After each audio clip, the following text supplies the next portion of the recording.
morning today. Okay. Good morning, Commissioner. Good morning. Testing 1, 2, 3. I hear you loud and clear. Thank you. Okay.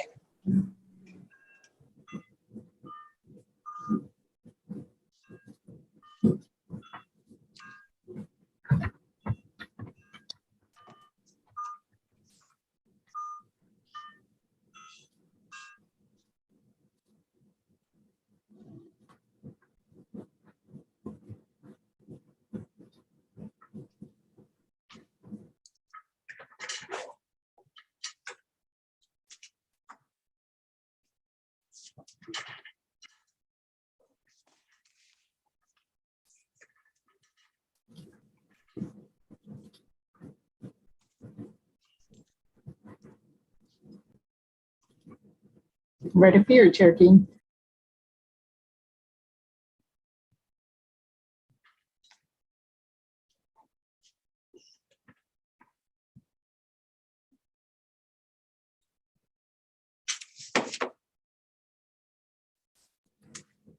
You are still muted, Cherokee. Maybe we'll try it unmuted. Okay. Very good. Thank you. Good morning, everyone. I'm Dwight Keenan. I'm chairman of the Kansas Corporation Commission. I'm joined this morning by fellow Commissioner Susan Duffy. Commissioner Andrew French is elsewhere on commission business this morning. At this time, I will call to order this meeting of the Kansas Corporation Commission on this 25th day of January 2022. The first matters we have for our consideration this morning are 20 consent agenda items. We have had an opportunity to review the draft orders in each of these matters. So I would ask at this time, Commissioner Duffy, do you have any questions, comments, or concerns? Good morning, Chair Keen. No, I have no questions or comments. I move approval of the consent agenda items. Very well, thank you. Good morning to you as well, and I would second that. Is there any discussion? Hearing none, I will call the question. All in favor of the approval of the consent agenda, please signify by saying aye. Aye. Aye, motion carries. The consent agenda is approved. Next up on our on our agenda this morning are 6 noticed items. I'm not sure, but I think maybe in my experience here, that may be a record number. So let's begin. The first one up is docket number 21-KGSG-332-GIG. It's in the matter of the investigation into Kansas Gas Service Company, a division of One Gas Inc., regarding the February 2021 winter weather events as contemplated by docket number 21-GIMX-303-MIS. Before us this morning is an order amending the procedural schedule concerning waiver of penalties in the KGF tariff. And our presenter is General Counsel Brian Fedotin. Good morning, Brian. Yes, good morning, commissioners. On January 18th, the parties informed me that they had reached a unanimous settlement on all issues involving the motion for waiver. As a result, the commission canceled the scheduled January 19th evidentiary hearing. This order converts that scheduled evidentiary hearing to a hearing on the settlement and adopts the following schedule for the remainder of the waiver process. Basically, we would have a hearing on the unanimous settlement via Zoom due to the pandemic on February 4th, beginning at 9 a.m. Central, with a commission order due March 7th. With that, I'm available for any questions. Thank you, Brian. Commissioner Duffy, any questions, comments, or concerns? Thank you. I have no questions or comments. I move approval of the order. And I second that. Any further discussion? Hearing none, I'll call the question. All those in favor signify by saying aye. Aye. Aye. Motion carries. The order is approved. Thank you, Brian. The next matter up is docket number 22-GIMT-142-GIT. It's in the matter of an investigation to determine the annual assessment rate for the 26th year of the Kansas Universal Service Fund, effective March 1st, 2022. And our presenter this morning is Assistant General Counsel David Cohen. Good morning, David. Good morning, commissioners. On September 28th, 2021, the Commission opened a docket to determine the Kansas Universal Service Fund Year 26 annual assessment rate. On December 16th, 2021, Commission staff filed testimony recommending an assessment rate of 11.44%. Staff also noted that there were two pending cases, one before the Commission and one at Shawnee County District Court, which could affect the amount of KUSF funding that the Rural Local Exchange Carriers, or RLECs, receive. On December 28th, 2021, RLECs filed testimony asserting that the assessment amount was insufficient and overall and did not contain enough in the contingency fund. On January 4th, 2022, staff filed surrebuttal testimony which asserted that RLEC funding is controlled by a statutory cap of $30 million and the contingency fund is mathematically derived by previous Commission orders. The order before you adopts staff's recommendation and assesses an 11.44% assessment rate for KUSF year 26. It also directs staff to file a report and recommendation if necessary, if the court's decision in the Shawnee County case affects a $30 million cap. I'm available for any questions. Very well, thank you, David. Commissioner Duffy, any questions, comments, or concerns about this order? Thank you. I have no questions or comments, and I move approval of the described order. And I would second that. It's been moved and seconded that this order be approved. Is there any further discussion? Hearing none, I'll call the question. All those in favor signify by saying aye. Aye. Aye. Motion carries. The order is approved. Thank you, David. Next matter up is docket number 22-EKCE-273-TAR in the matter of the application of Evergy Central filing its property tax surcharge. Before us this morning is an order approving the property tax surcharge rider, and our presenter is Hassan Latif. Good morning, Hassan. Good morning, Chair and Commissioners. The order before you approves Evergy Kansas Central's request to update its ad valorem tax surcharge. The 2022 property tax surcharge totals $31,619,647, which is an increase of $7,916,746 over the surcharge rider approved last year. Staff reviewed the ad valorem tax statements provided by Evergy Kansas Central and determined they matched the amounts claimed in its application. Staff predicted the cost of the increase based on the average usage for customers over previous years, and assuming that a residential customer in Kansas uses 900 kilowatt hours per month, Evergy's proposed property tax surcharge rider factor would increase their bill by 36 cents monthly or $4.32 annually. Staff recommends approval of Evergy Kansas Central's request on the condition that it file its updated tariffs with the Commission and that it be required to file the updated property tax surcharge rider annual true-up each December. Staff will ensure the annual true-up amounts collected versus the actual amount of the increase in property taxes is reflected in the subsequent year property tax surcharge calculation. With that, staff recommends approval of this order, and I'm available to answer any questions you have. Thank you for your nice summary, Hassan. I appreciate that very much. Commissioner Duffy, any questions, comments, or concerns about this order? I have no questions or comments, and I move approval of the described order. All right, and I will second that. Any further discussion? I would add this comment to this order.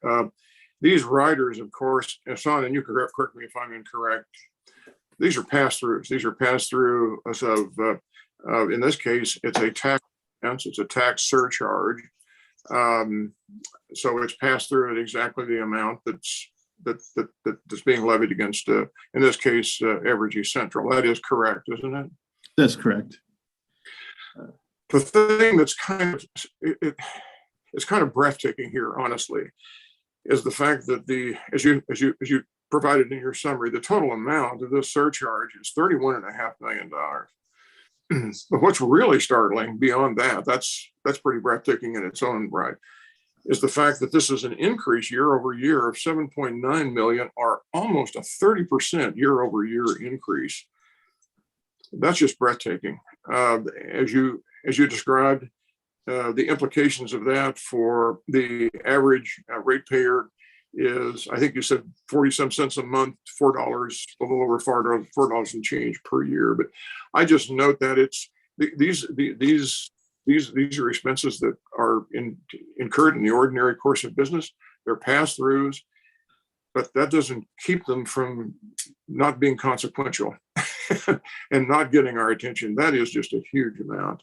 And can I add something? And I Please. think that's why, Chair Keen, that we believe it's important to not include these as routine matters, because it does affect the pocketbook.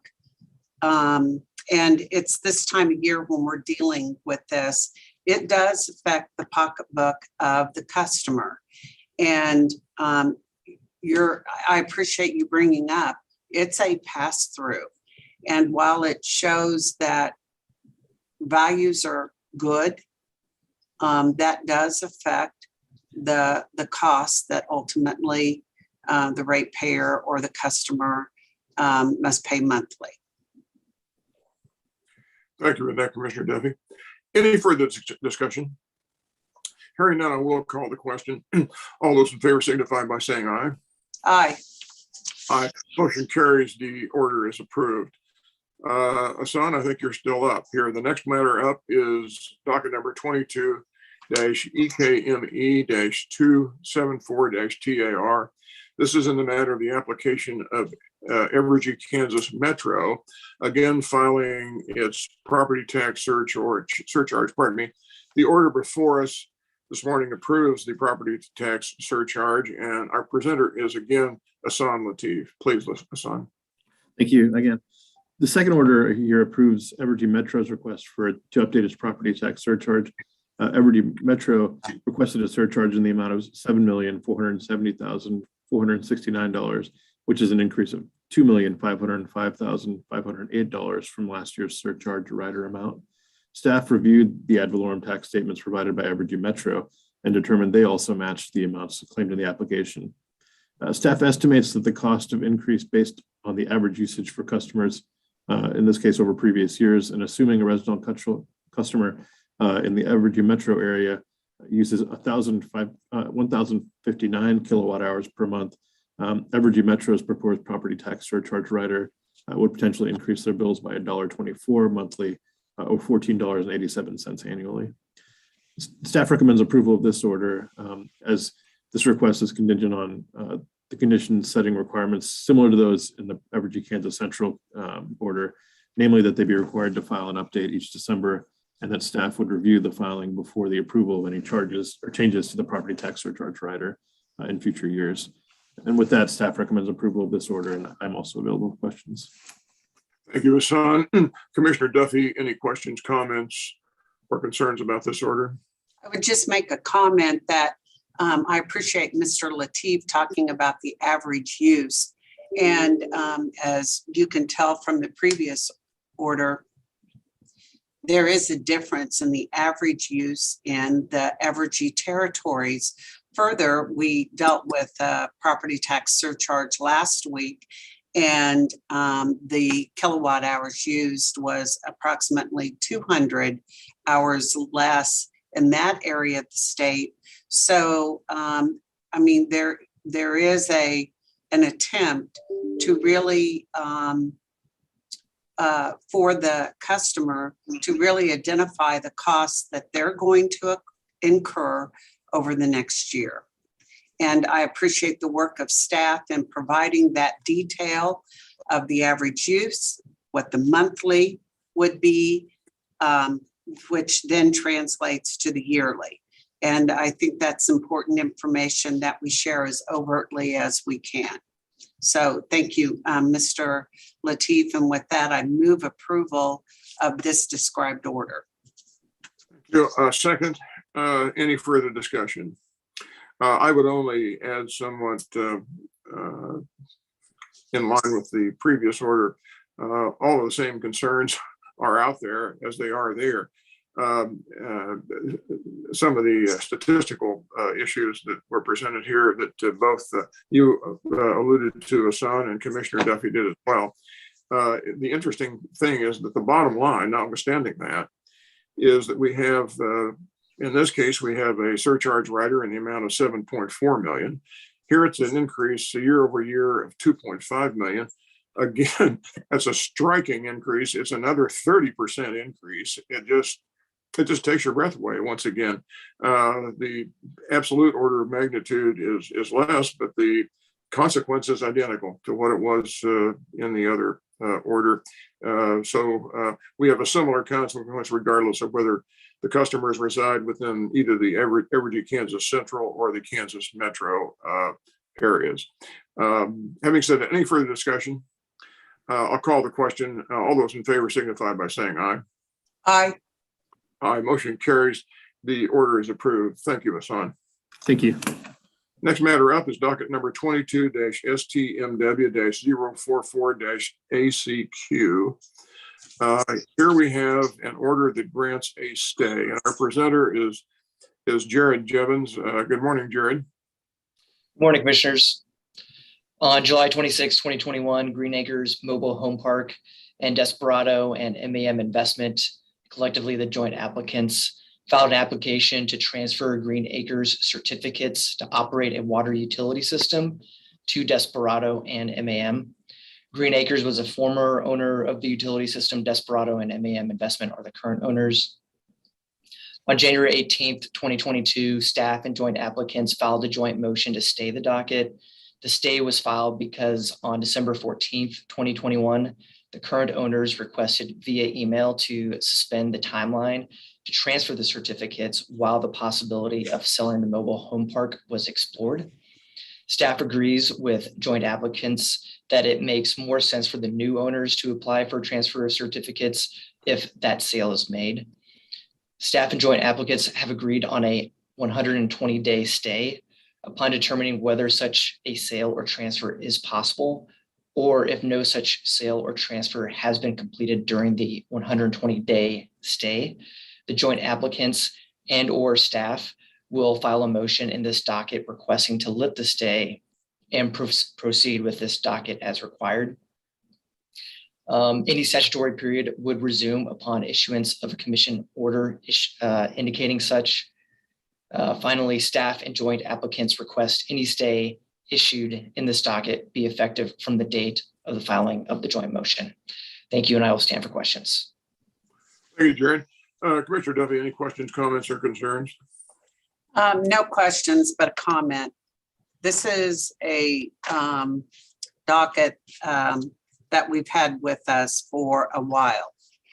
And I concur with staff that whatever we can do to make the end result the best it can be, even if that means waiting a little bit longer to see that we can get the dots connected through the sale. I think that is exactly the most prudent thing to do to ensure that these people end up in the best possible situation regarding their water. We deal on a very limited basis with water, thankfully, as I've watched some of the other commissions have to deal with water issues, but it is so extremely important, and that if we can get it to the best possible place, that is exactly what we want to do, and that's what this order does.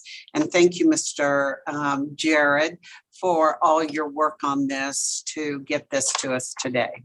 With that, Mr. Chairman, I do move approval of this order. Second, any further discussion? Hearing none, I'll call the question. All those in favor signify by saying aye. Aye. Aye. Motion carries. The order is approved. Next matter up is docket number 22-ONEP-172-TAR in the matter of One Oak NGL Pipeline LLC filing KCC number 9.5 containing rate increases. Before us this morning is an order approving tariff revisions, and our presenter once again is Jared Jevons. Jared, please. Thank you. On October 12th, 2021, One Oak filed an application with the Commission seeking approval and implementation of proposed tariff KCC number 9.5 and canceling the KCC number 9.4 tariff. One Oak's proposed tariff implements rate increases based upon FERC indexing procedures. Historically, One Oak aligns its KCC number 9 rates with its FERC tariff number 11 rates. In One Oak's existing tariff, KCC number 9.4, item numbers 110 and 115 are not aligned with FERC tariff number 11, item number 105.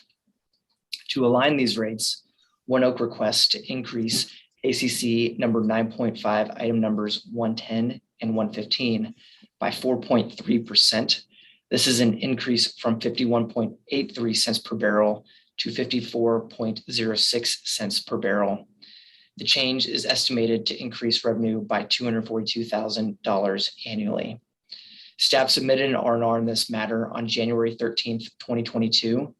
Staff concludes that One Oak's request should be approved because the proposed rate changes utilize FERC's indexing methodologies. Proposed rates are below FERC ceiling price. Customers have been properly notified. No complaints or protests have been filed, and the proposed rate changes meet Kansas's 2 standards of review for liquid pipeline common carrier tariff applications. Thank you, and I will stand for questions. Thank you, Jared. Commissioner Duffy, any questions, comments, or concerns? Yes, Mr. Jevons, when does this become effective? Is it immediately? Like upon approval? I would need to double check that with staff, Commissioner, but yes, the effective date would be the approval of this order because this order approves KCC number 9.5. Okay. All right, thank you. I have no other questions. With that, I move approval of the order. I would second that. Any further discussion? Hearing none, I'll call the question. All those in favor signify by saying aye. Aye. Aye. Motion carries. The order is approved. Thank you again, Jared. I see no further matters that are scheduled to come before us in this meeting.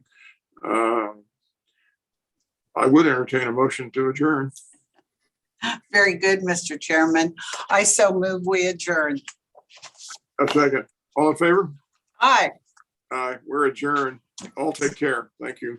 Thank you. Good to see you.